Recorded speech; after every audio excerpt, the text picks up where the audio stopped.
Ils sont créés de toutes pièces dans des laboratoires américains et hollandais, peut-être ailleurs. Des virus mutants manipulés génétiquement à partir d'une souche existante comme la grippe aviaire. Objectif, étudier les propriétés de ces nouveaux virus rendus plus dangereux, plus contagieux. Notre environnement est si pollué qu'il en devient dangereux. Et dans certains endroits du globe, il est même mortel. En 2012, 7 millions de personnes sont mortes uniquement à cause de la pollution atmosphérique. C'est un décès sur 8. Également dans l'actualité, le braquage de l'un des magasins les plus tendances de la capitale. 2 individus sont entrés chez Colette armés d'un fusil à pompe et d'une hache. Ils ont menacé 7 personnes dans la partie bijouterie avant de repartir avec un butin estimé à 600 000 €. Ils se sont ensuite enfuis sur un scooter faussement immatriculé. C'était des individus donc, qui étaient armés, mais bon, ils se sont saisis de leurs armes plus pour maintenir et le vigile et les employés à l'intérieur de la boutique en respect. Aucun donc n'a été molesté ni violenté. L'un d'entre eux avait une arme longue et l'autre donc avait sans doute une hache, mais bon, les investigations vont mieux le déterminer. Le pays produit du minerai de fer, du salpêtre, de l'argent, du lithium et surtout du cuivre. Il en est le premier producteur mondial. Situé dans le nord du pays, le désert d'Atacama est l'un des plus arides au monde. Et c'est dans cette région hostile que dorment tous ces minerais.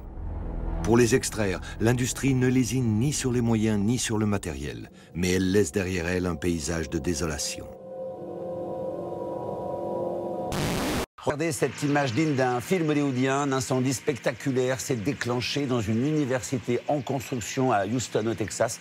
Un ouvrier s'est retrouvé bloqué au sommet du bâtiment en feu. Ne voyant pas arriver les secours, il a alors eu le bon réflexe de sauter sur le balcon de l'étage inférieur. Il a pu ensuite grimper sur la grande échelle des pompiers. À peine secourus, les murs en feu de l'immeuble ont commencé à s'effondrer. Miraculeusement, l'incendie n'a fait aucun blessé. Il aurait été déclenché par des ouvriers qui soudaient sur le toit. Les suites du crash du Boeing de la Malaysia Airlines, de nouvelles images satellites ont révélé la présence d'une forte concentration d'objets, 122 au total, dans la zone de recherche du sud de l'océan Indien, environ 2000 km au sud-ouest de la ville australienne de Perth. Interrompue hier pour cause de mauvais temps, les investigations ont repris ce matin pour tenter de repêcher ces débris et prouver qu'il s'agit bien des restes du vol MH370. Il n'y a aucun survivant, c'est ce qu'a indiqué solennellement le Premier ministre malaisien à 22h heure de Kuala Lumpur, 15h heure de Paris. Le chef du gouvernement s'est exprimé brièvement, quelques minutes à peine. Il a présenté ses condoléances aux familles des victimes et il a annoncé l'ère grave, le crash du vol MH370. Je vous propose de l'écouter. MH370.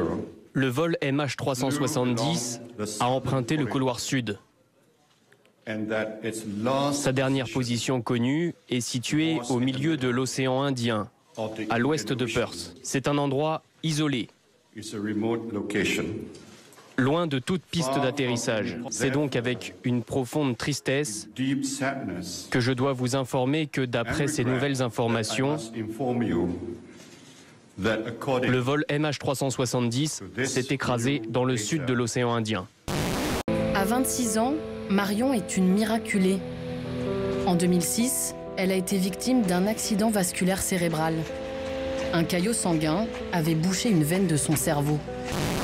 L'humanité possède 3 grands ennemis, la fièvre, la famine et la guerre. De ces 3-là, de loin le plus terrible, c'est la fièvre.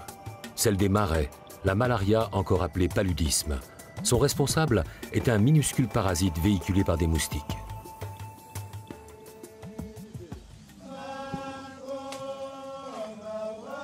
Au contact des populations vivant dans les zones intertropicales, ce parasite devient une arme de destruction massive qui fait 750 millions de victimes par an. Plus de 3 millions en décèdent, en particulier les enfants. Ce matin, il n'a rien changé à ses habitudes. Direction son bureau pour Nicolas Sarkozy. Sa tribune, fracassante, a exaspéré la gauche. Jamais cité, mais premier visé, François Hollande a répondu au cœur de la nuit bruxelloise, en marge du sommet européen. Laisser penser que notre pays, notre République, puisse ne pas être fondée sur les libertés, c'est introduire un doute qui n'a pas sa place. Et toute comparaison avec des dictatures est forcément insupportable. Certaines des stars les plus riches de la plateforme ont moins de 10 ans.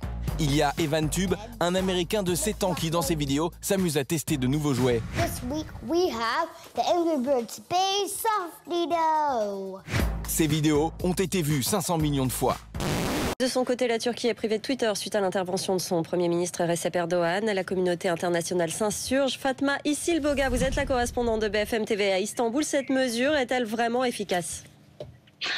Plutôt contre-productif, c'est le moins que l'on puisse dire. D'une part parce que les Turcs se sont immédiatement tournés vers des proxys ou des serveurs DNS, ce qui leur permet de surfer anonymement sur la toile et donc de se connecter à Twitter. C'est une technique illégale, si on peut dire, dont s'est même servi hier le président Abdullah Gül, qui a tweeté pour montrer combien ces interdictions sont finalement inefficaces, qui pourrait être d'ailleurs considéré comme un sérieux désaveu pour Erdogan. Le gouvernement qui exige toujours que la compagnie américaine se conforme aux décisions de la justice en retirant certains liens interdits en Turquie. On n'a pas beaucoup de détails sur cette affaire, si ce n'est le ministre des Télécommunications qui a évoqué des contenus pornographiques. Le Parisien aujourd'hui en France fait aussi sa manchette sur les municipales à Paris. À Paris, rien n'est joué, écrit le Parisien. Mais en même temps, lorsqu'on lit l'intérieur du Parisien, que lit-on? Que NKM aura du mal à rattraper, pas son retard.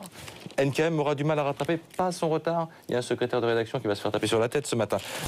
Ce patch, placé sur le bras pendant des mois, désensibilise les allergiques à l'arachide en diffusant les allergènes uniquement dans la peau. Et il est sans effet secondaire. En essai clinique depuis 3 ans à l'hôpital Necker, le patch s'avère très prometteur. C'est le télécrochet du moment et il a désormais sa star, Sœur Christina. Au répertoire, un hit R&B américain. La voix est stupéfiante. Et les mouvements vont avec. Quand elle chante, le jury de dos ne sait pas que c'est une sœur.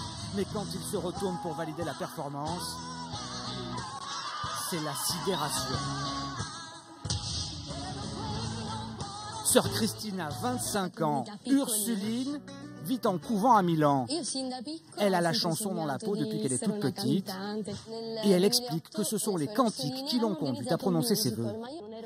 The truth of the matter is, if you followed me, most of my day is sitting in a room listening to a bunch of folks in gray suits talking about a whole bunch of stuff that wouldn't make very good television.